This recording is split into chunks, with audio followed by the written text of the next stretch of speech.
RH e também pelas redes sociais. Eu sou Luana Rodrigues, editora-chefe do Jornal Exclusivo e da revista Lançamentos, e hoje a gente dá sequência à nossa série de lives para falar sobre exportação de calçados. Desde setembro do ano passado, o Grupo Sinos, por meio do Jornal Exclusivo, vem debatendo a importância do Brasil no contexto da exportação de calçados. Apresentada como Conexão Exporta Brasil, a iniciativa busca desenvolver estratégias para fomentar o fortalecimento da cadeia coreiro-calçadista no mercado internacional. Você que está em casa pode participar conosco, pode mandar as suas perguntas, é muito bem-vinda a sua participação. O projeto Conexão Exporta Brasil conta com o patrocínio de FIMEC, Master Soluções que Conectam. Tem ainda o apoio de Eficiente, Comex, Kisafix, Ibetec e Top Shoes Brasil. Vou apresentar então os nossos convidados desta manhã. Aqui comigo está a diretora da Eficiente Comex, Ângela Passos, a gerente de exportação da Júlia Domna, Vera Foilstricker, e o Sourcing Brasil da Steve Madden, Ed Robaski. Bem-vindos, obrigada por terem aceito o nosso convite. Para quem está nos assistindo, vamos começar com uma breve apresentação de vocês, um pouquinho da experiência de vocês dentro do contexto da exportação. Ângela. Bom dia a todos. Ângela Passos, então, junto com a Janete, minha sócia, a gente está aí há 18 anos no mercado, com a Efficient, trabalhando a parte da logística, né, e a viabilidade para o comércio exterior. Antes aqui nos bastidores a gente falava sobre currículo, né? Então não tem como a gente não passar pelo calçado. Meu primeiro emprego foi numa indústria de calçados, depois eu fui para a indústria da borracha e um tempo depois eu e a Janete nos encontramos e vimos que a dificuldade que a indústria tinha era justamente no formato dos serviços que eram apresentados. Como tomadora de serviço dentro da indústria, a gente chegava no fornecedor com uma demanda e não tinha um pacote ou um serviço pronto para aquela demanda, tinha algo formatado. E então, dentro disso, nasceu a nossa vontade de trabalhar um serviço diferenciado, que é a gestão do Comex, sentando, como a gente falava antes, em todas as cadeiras, né? Sendo o tomador do serviço, olhando o lado de quem está precisando, o porquê, né, que o serviço tem que ser de determinada forma, e aí, logicamente, acompanhando toda a história que o nosso mercado do calçado viveu, passou. A gente brinca, auge, os tempos, né, auges, momentos não tão bons, mais difíceis, mas o nosso discurso sempre é de que só o trabalho vai resolver, né? Então, em todas essas adversidades, a gente sempre buscou trabalhar, fazendo o nosso papel como sendo a extensão das empresas, não só quando o sapato está pronto, né? A gente brinca que nós atuamos muito cedo, muito no início, desde o desenvolvimento, da questão de matérias-primas, depois a parte de parque industrial, nós trabalhamos para a cadeia de químicos, do couro, de máquinas. Então, o calçado, para chegar pronto naquela caixinha lá, né, no mercado, como o cliente conhece, como o consumidor vê, ele tem uma longa história, né? E a Efficient participa em muitas dessas etapas, né, em muitos momentos, em muitos segmentos.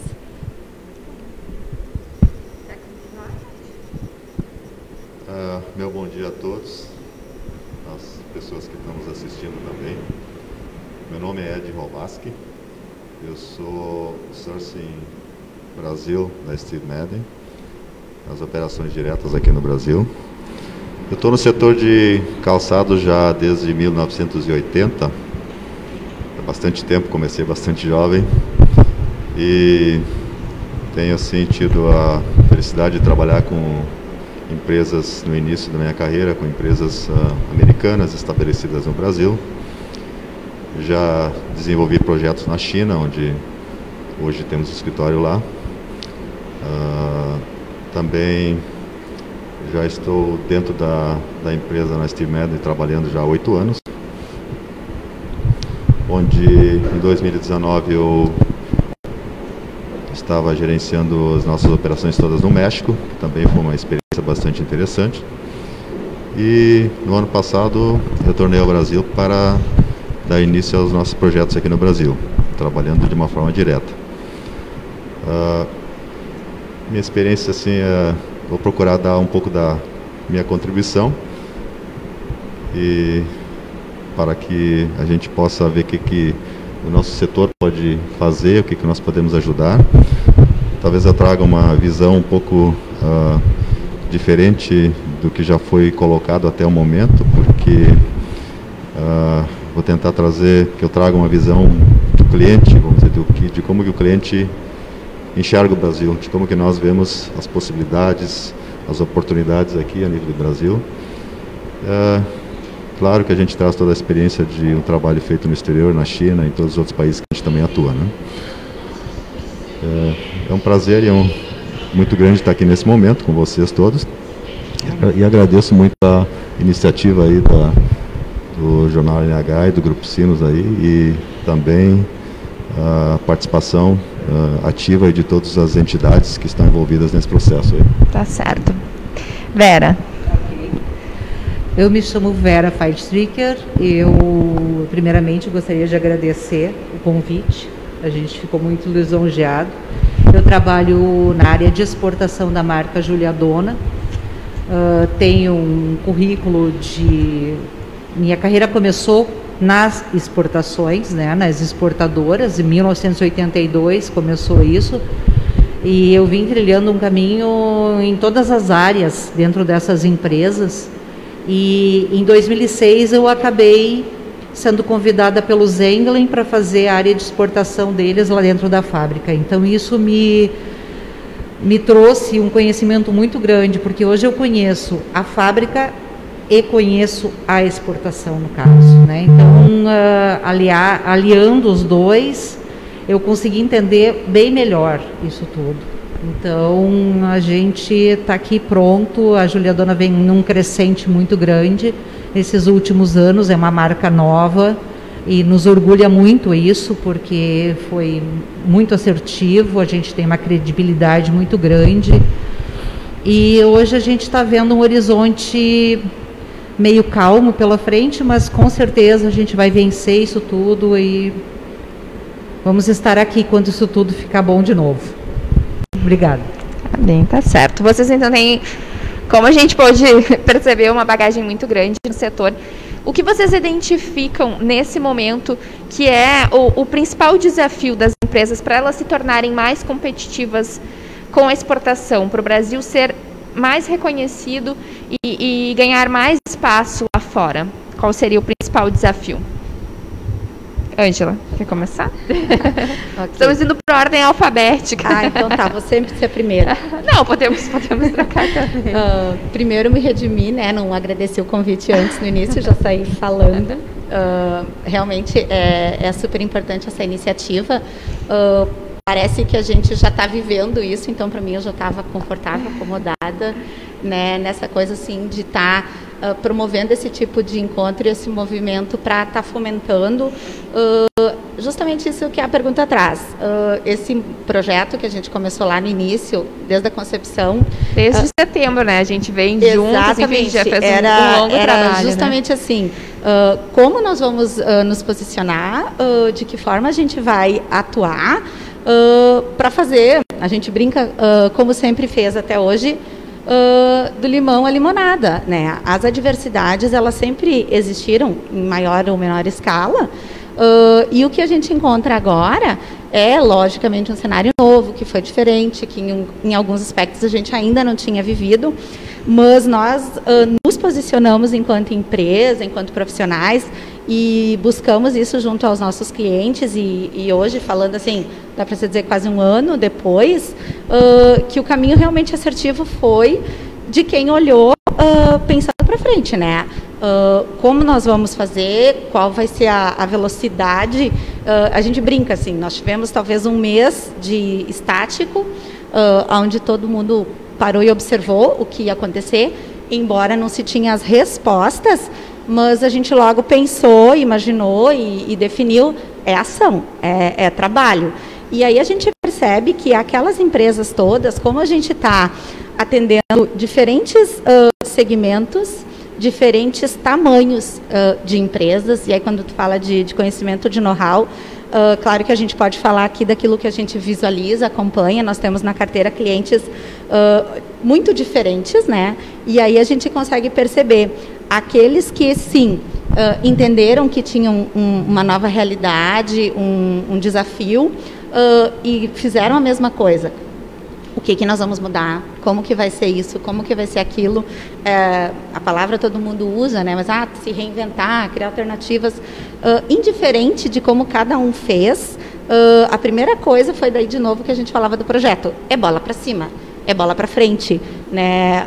O mundo vai continuar, a gente vai continuar tendo trabalho.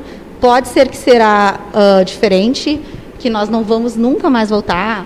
Né, o normal é o novo normal, tem todos esses terminologias acontecendo, mas, de novo, eu entendo que isso está só num momento diferente e numa escala diferente. Nós já vivemos tudo isso de forma cíclica em N momentos. Nós podemos citar advento China, outras crises econômicas, né, momentos de guerra, enfim. O mercado mundial gira, né? Eixo China, Estados Unidos, mercado europeu, e temos ao longo dessa história vários outros acontecimentos.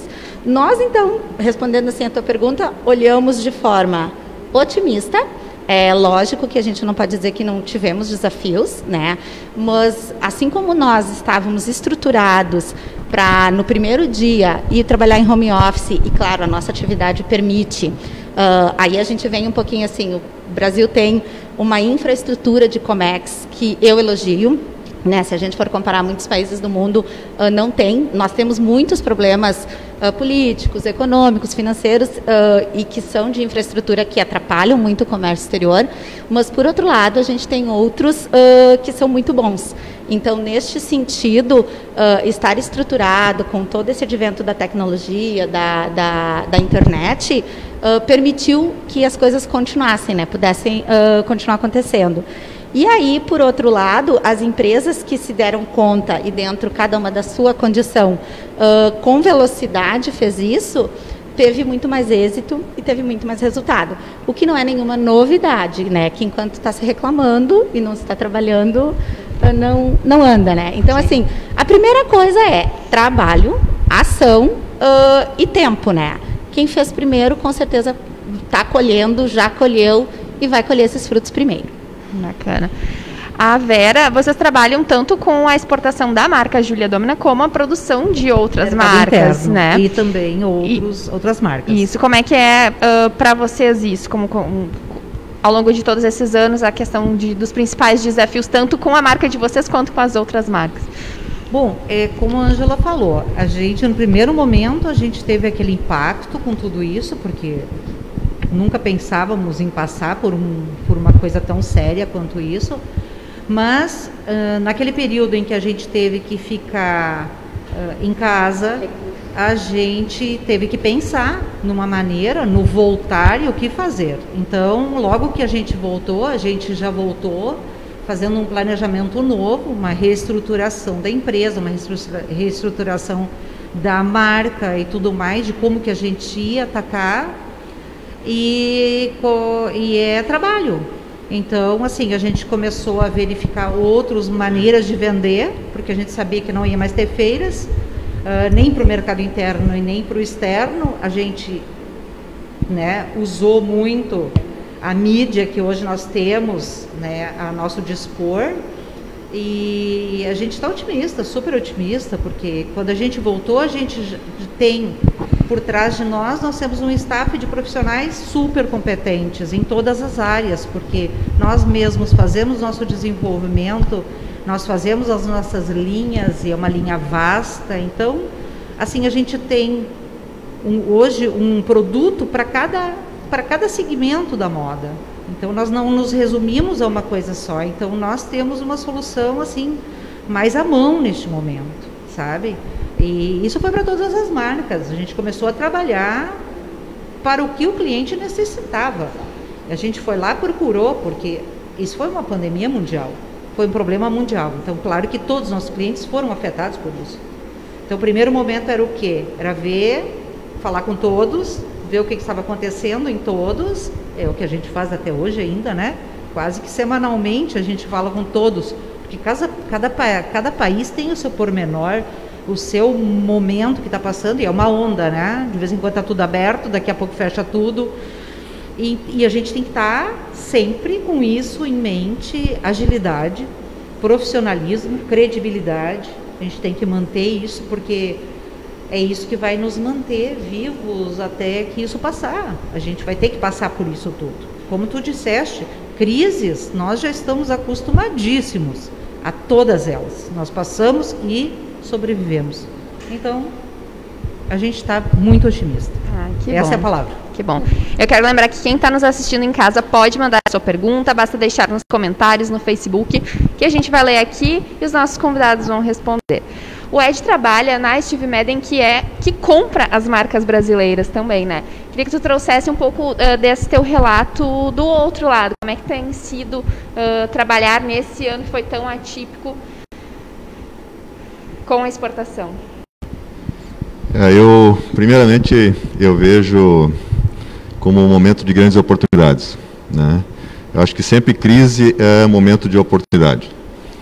E eu vejo assim que o posicionamento do Brasil hoje no mercado internacional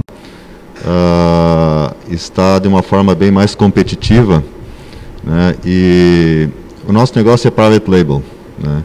Então a gente busca no mercado onde tem preço competitivo e produto competitivo e também um serviço, né, que nós precisamos, que é o que nós precisamos para girar o nosso negócio, né? Então tem alguns pontos básicos assim que eu vejo a nível de Brasil, algumas dificuldades que eu encontro, muitas aqui com fabricantes, é falta de preparo, né?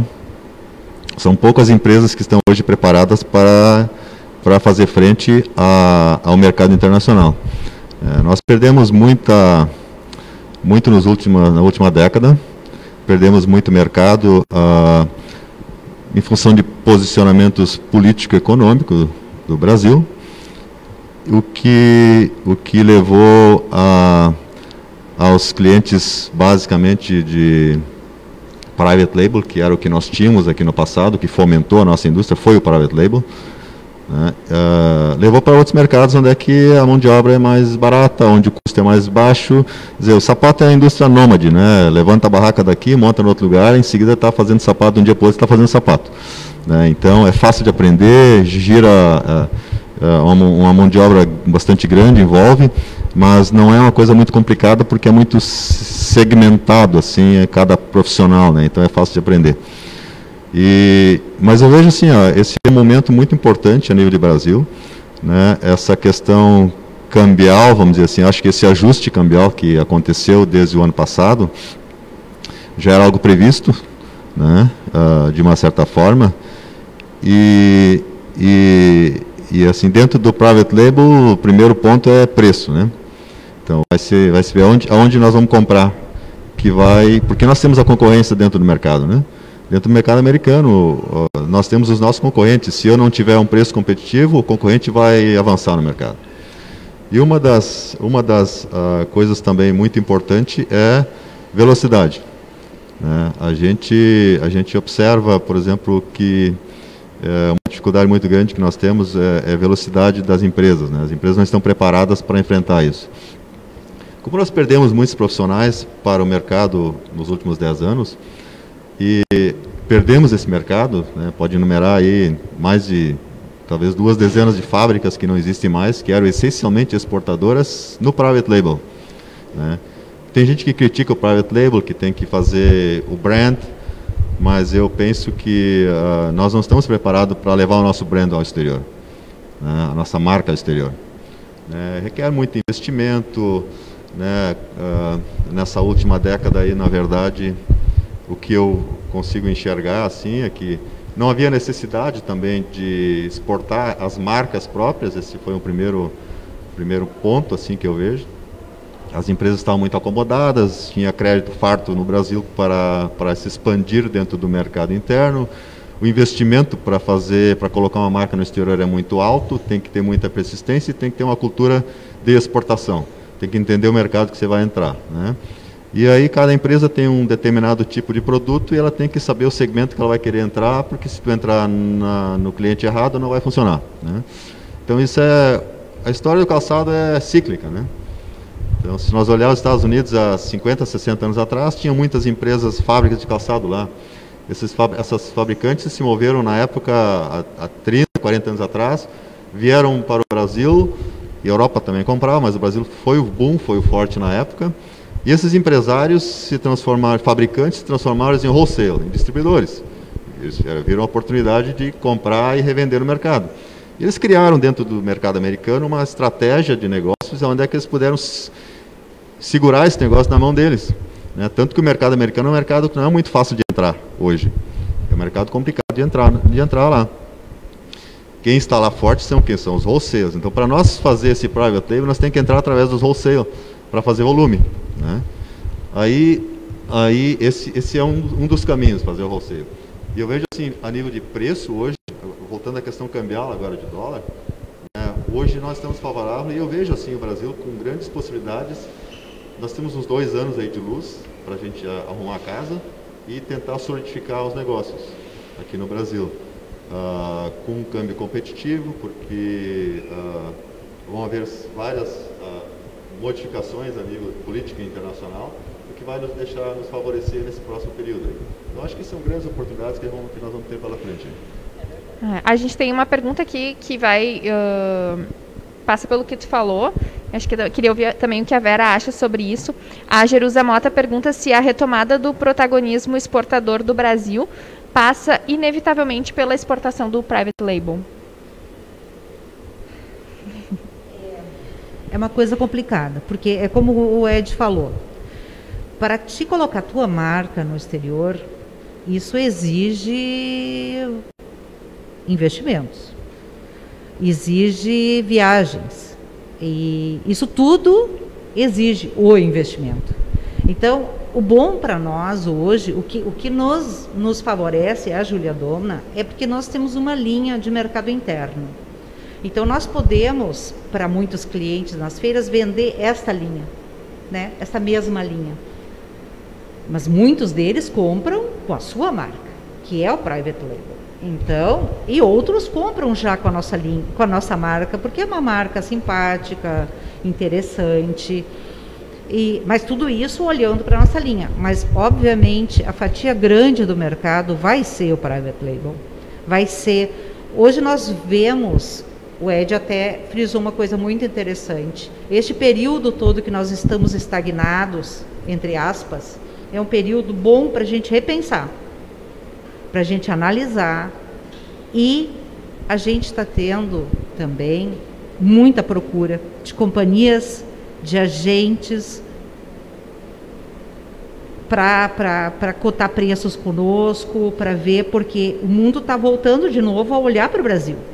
Porque nós temos um know-how muito importante, uma história muito longa, né, que tem que ser respeitada. Então, as pessoas voltaram a olhar para o Brasil. E isso nos dá o benefício de fazer cotações, de analisar.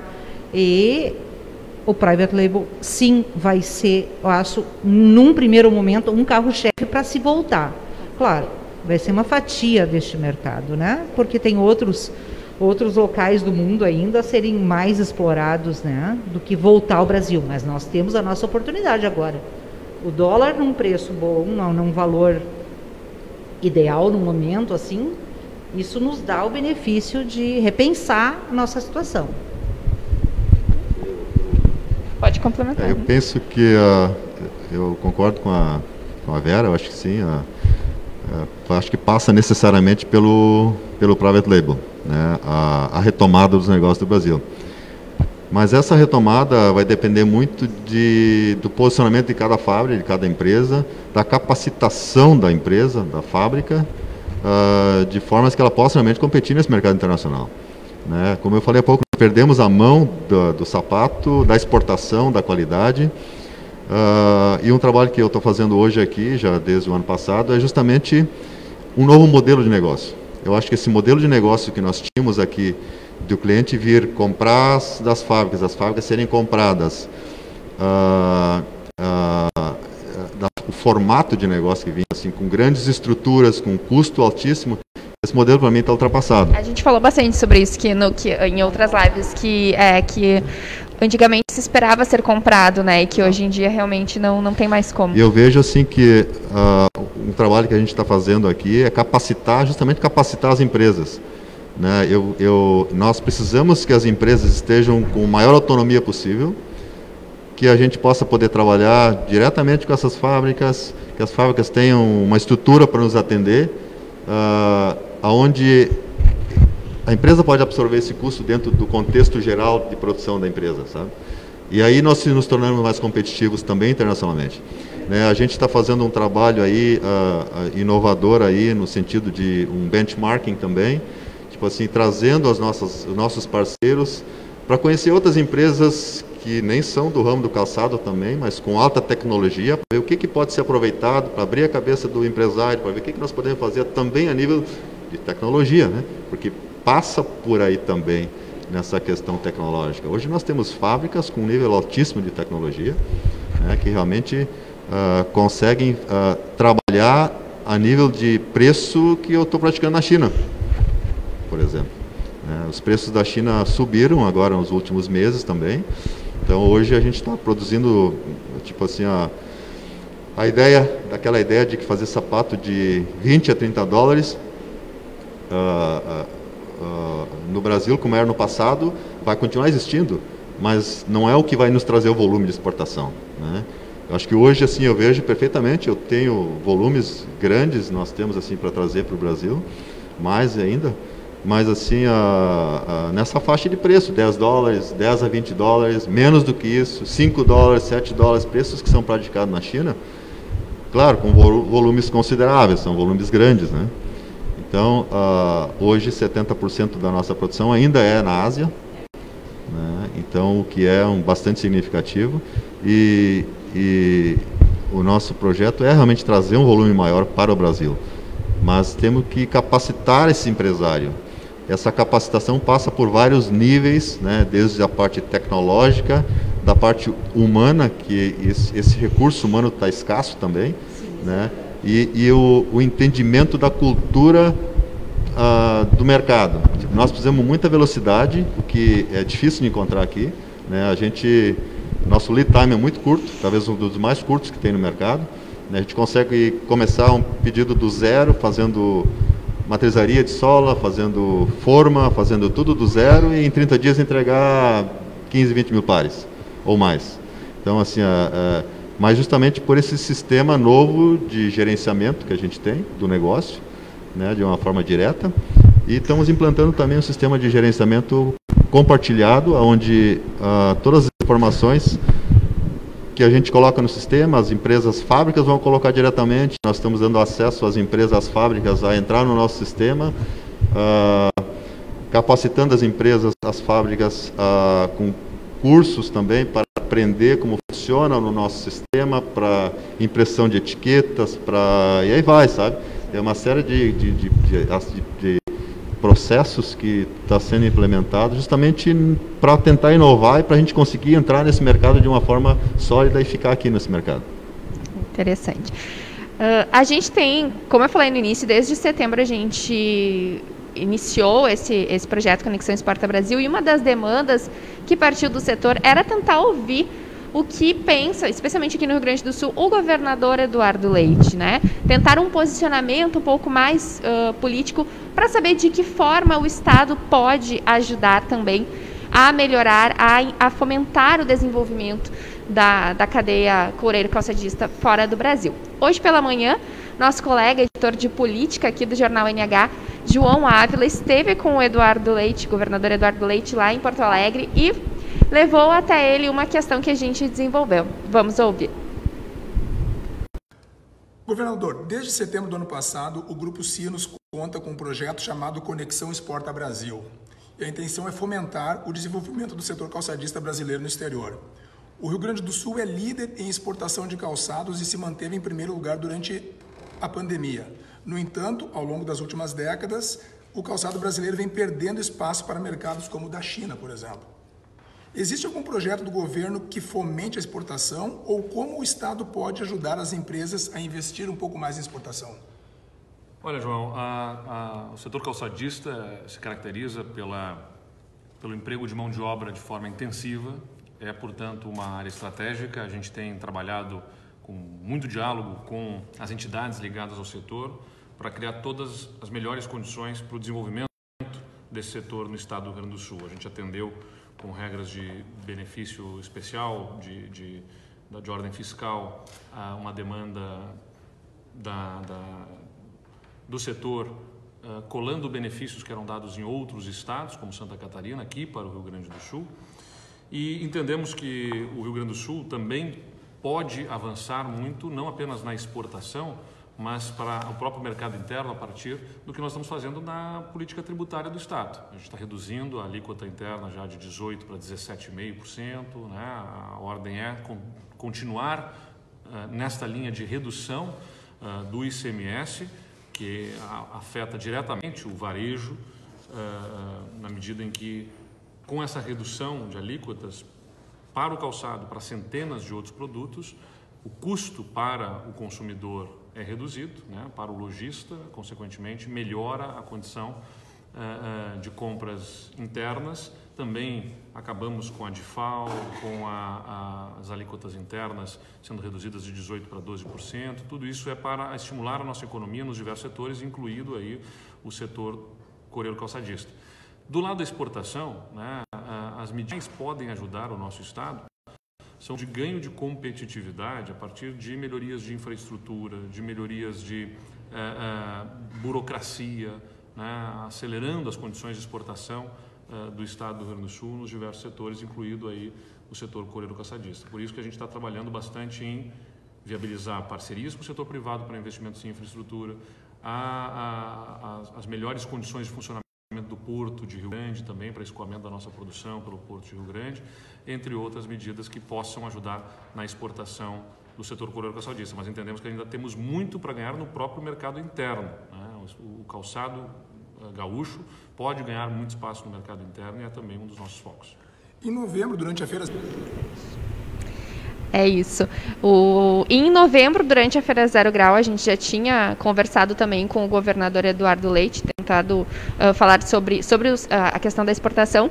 E, na época, ele já tinha mencionado que ele falou agora que é a reforma, né? Em dezembro foi aprovada, então, a reforma tributária com algumas reduções que devem beneficiar o mercado interno. E ele cita também uma questão importante, que era uma demanda antiga, que é aquela redução do ICMS para o setor calçadista, o regime optativo, né, do ICMS, que inclusive foi renovado agora.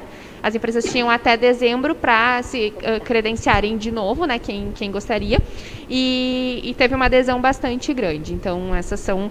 Eu queria ver qual a opinião de vocês em cima do que o Eduardo Leite falou. Bom, na minha área, e uma das coisas que ele lista aqui é a questão da infraestrutura, né? Como um dos grandes problemas desse custo, né, dessa falta de competitividade que o Brasil enfrenta frente aos outros mercados, né, na questão da exportação, é o nosso alto custo Brasil. Então, assim, quando ele fala em investimentos no Porto de Rio Grande, em trabalhar a desburocratização, eu sou, assim, uma ferrenha defensora da simplificação e da desburocratização. Eu falei no início, a gente vem numa crescente nesse sentido em relação a processos, métodos, a normatizações, mas nós ainda temos um número de órgãos anuentes, né, órgãos públicos envolvidos num processo, e daí tanto da importação como da exportação, porque a nossa cadeia produtiva ela se abastece de muitos insumos que são importados, né? Então, como eu falei, o problema ele começa muito lá atrás, no abastecimento, né? Hoje, uma das grandes problemas que a gente viu da retomada da indústria foi a falta dos insumos, né? Toda a cadeia foi prejudicada, e aí assim, quero comprar, a gente brinca, né? tem pedido, mas não tem entrega, né? Quando o pessoal falou da retomada, eu disse, por que a gente está entusiasmada? Por que a gente está? Porque a gente está vendo, existe a demanda, né? Existe o objetivo de compra e as dificuldades ou os problemas que a gente está enfrentando são, então, esses de infraestrutura, quando ele menciona, né, do Porto de Rio Grande, os números do nosso estado. Nós, enquanto Efficient, trabalhamos no Brasil todo, né? Atendemos empresas de todo o país, atuamos em todos os portos e aeroportos. Mas hoje, se a gente for dar os números, nós temos um número de processos muito maior de Santa Catarina para cima, nos outros portos brasileiros, do que com a nossa estrutura no Porto de Rio Grande e mesmo nas estações aduaneiras aqui dentro do estado. Claro que o foco dos clientes daqui a gente faz essa logística e traz para cá. Mas é uma briga dentro de casa, que aí vem muito com o que tu falava, né? Do quanto nós temos que arrumar a casa e quanto o empenho, então, político, econômico e essa força passa. O nosso objetivo do projeto, ele vinha com mudar a cultura, levantar a moral, né? Antes, quando a gente falou da coisa do private label versus marca própria, isso é uma disputa de brilho, né? Que a gente fala, que a gente vive, que é da nossa cultura aqui. Mas é claro que as duas são importantes, né? Vão galgar. A gente sempre vê o private como trampolim ou como a abertura de porta, como a Vera falava. Toda indústria ou toda empresa que desenvolve, que trabalha, que fomenta, como ele falou, uma indústria gigantesca que gera muito emprego, gostaria de ver a sua marca lá fora. A gente tem essa experiência, nós também temos uma marca, a gente exportou para mais de 15 países, então, assim, é muito bom tu estar numa feira e o pessoal elogiar a tua marca, o teu produto, mas inevitavelmente daqui um pouco venha lá a pergunta, vocês fazem private label? Né? Então, não dá para ignorar. Quando a pergunta ali da menina vem se passa, sempre tem que passar. Vão existir modelos, né? Marcas que estão mais estruturadas vão conseguir fazer isso. Esse problema de infraestrutura que a gente fala, um grande grupo que vem de fora, que vem com private label, ele tem toda a sua estrutura montada, muitas vezes ele tem negociações de logística que possibilitam uma fábrica produzir e embarcar private label. Se ela fosse tentar conseguir esse custo competitivo para a sua marca, ela não vai ter, porque ela não tem o poder de barganha e de negociação pelo nosso custo Brasil, por toda essa questão da infraestrutura. Então, nessa questão de política da infraestrutura, de trazer investimentos, de buscar soluções nesse sentido, a gente falava antes das entidades, né? Nós realmente, com o projeto e com as empresas, temos que fazer esse trabalho, porque passa por aí. Se a gente não tiver melhorias, a gente não resolve essa equação do custo, né? Certo. Vera. Bom, eu fico feliz que a gente vai ter essa reestruturação, então, pelo menos o planejamento, né? Nós estamos no Rio Grande do Sul, é o último estado do Brasil. Nós estamos longe.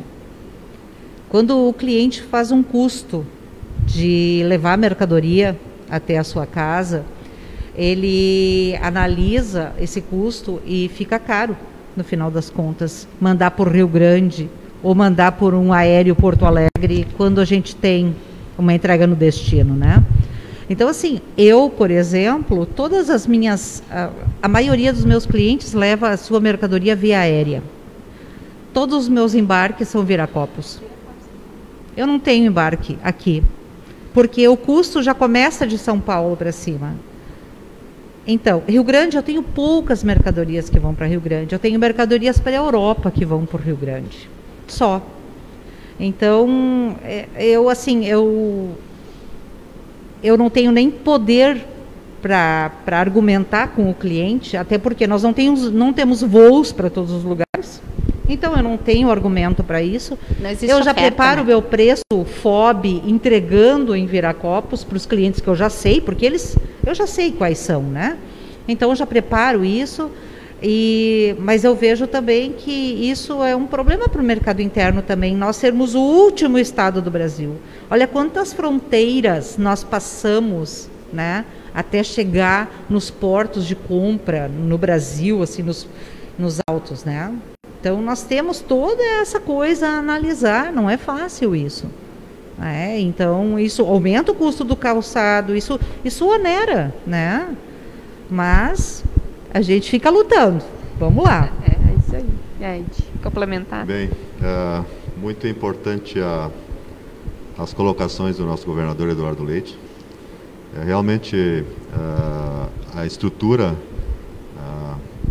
assim, para fomentar a nossa exportação, passa também pela reformulação da nossa estrutura aqui. Nós fazemos os nossos embarques marítimos todos por Rio Grande, né, e o que embarcamos aéreo sai por Porto Alegre. Então a gente realmente usa a estrutura aqui do estado, do Rio Grande do Sul, para fazer os nossos embarques.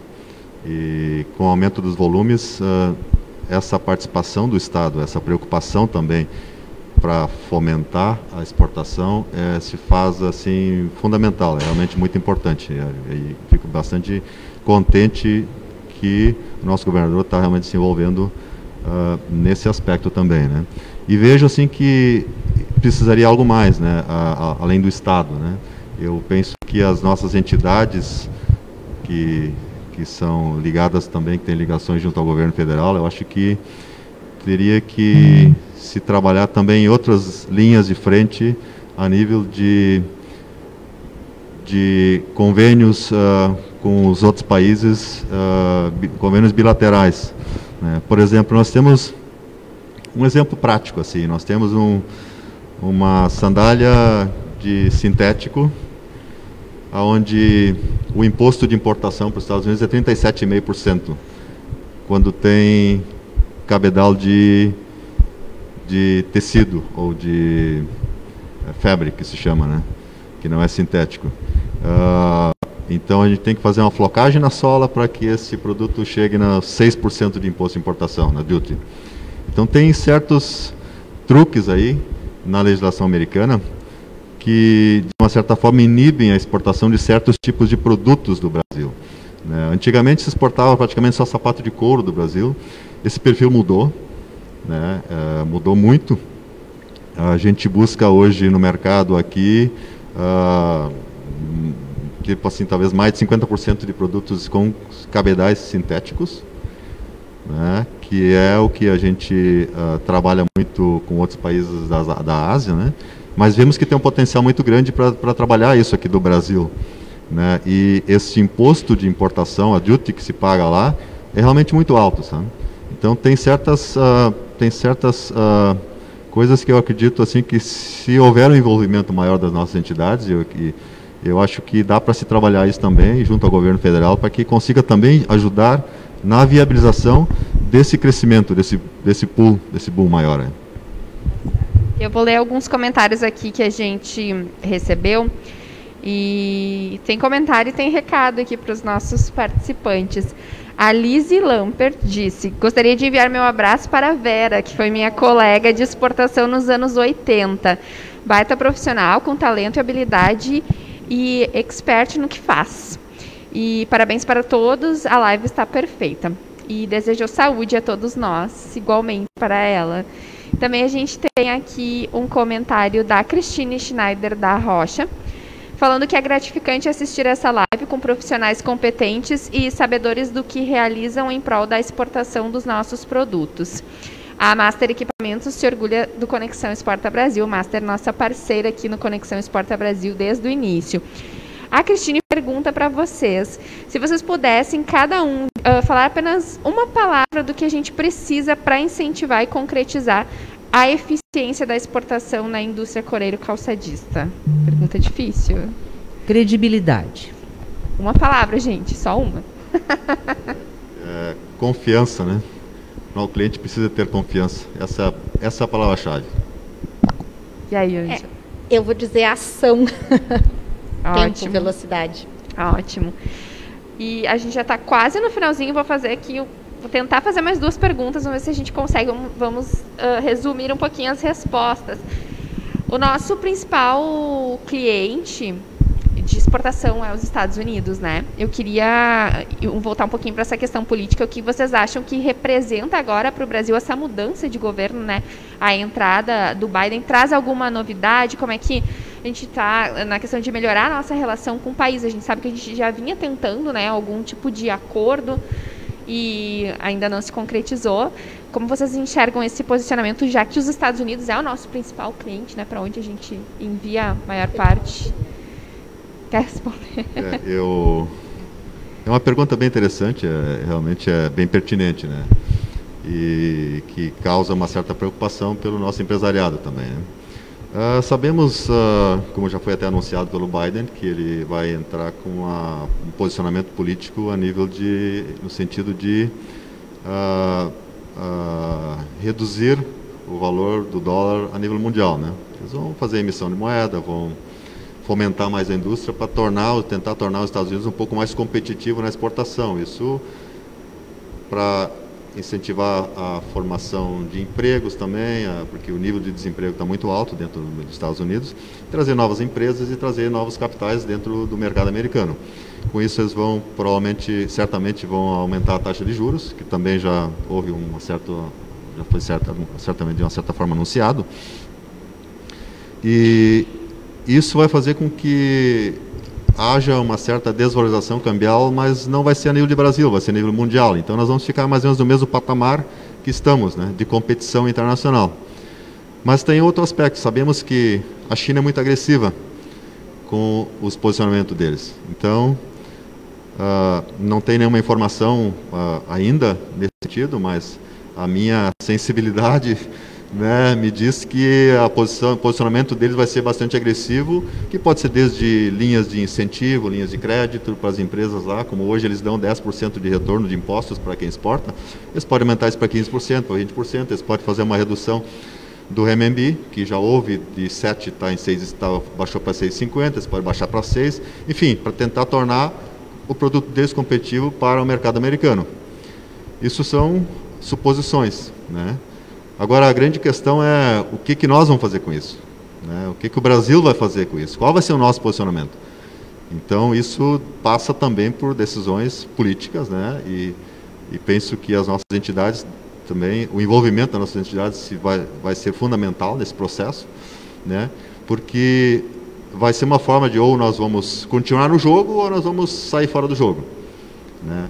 Eu penso que nós temos ainda, como eu falei há pouco, uns 2 anos ainda de luz, porque nós estamos num endividamento muito grande, o Brasil.